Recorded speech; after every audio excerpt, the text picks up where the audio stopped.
Chapitre 15. Le veau d'or et les Israélites. Moïse demande aux Israélites: Voulez-vous suivre les commandements de Dieu, celui qui nous a sauvés d'Égypte?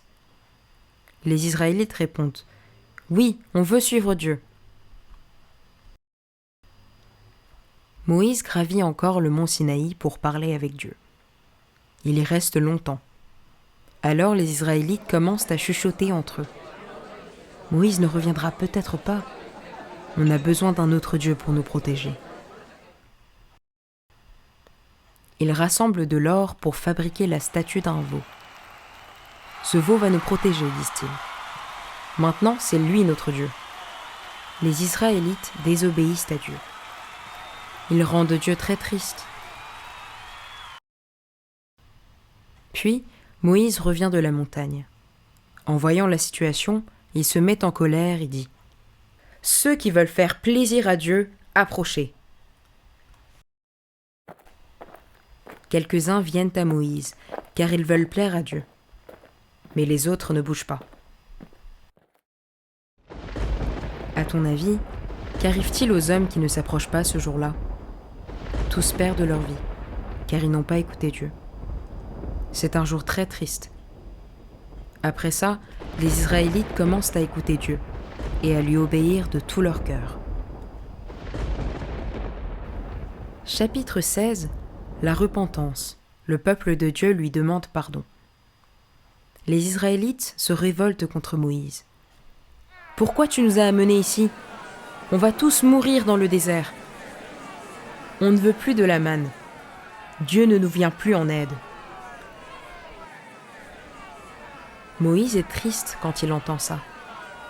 Dieu l'a aidé à amener les Israélites jusqu'ici. Il les a bien nourris. Mais ils ne sont pas satisfaits. Ils veulent un meilleur endroit pour vivre. Ils ne veulent pas obéir à la parole de Dieu et en veulent à Dieu et à Moïse. Ils ont oublié leur vie malheureuse en Égypte. Les plaintes et l'ingratitude des Israélites rendent Dieu vraiment triste.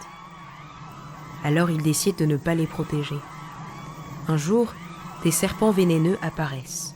« Courez !» crient les gens, mais aucun ne peut y échapper.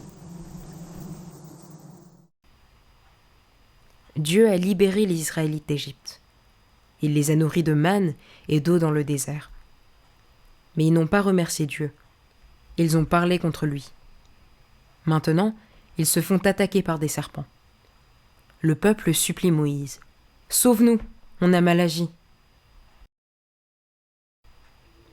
Moïse prie pour le peuple. Dieu lui dit: « Fabrique un serpent de bronze. Place-le en hauteur, là où tout le monde pourra le voir. Tous ceux qui regarderont le serpent survivront. » Si les gens regardent le serpent de bronze, ça veut dire qu'ils comprennent leur faute et qu'ils demandent pardon à Dieu. Moïse fait ce que Dieu lui dit de faire. Alors tous ceux qui regardent le serpent de bronze survivent. Le peuple s'est repenti, et Dieu l'a secouru. Dieu lui a pardonné.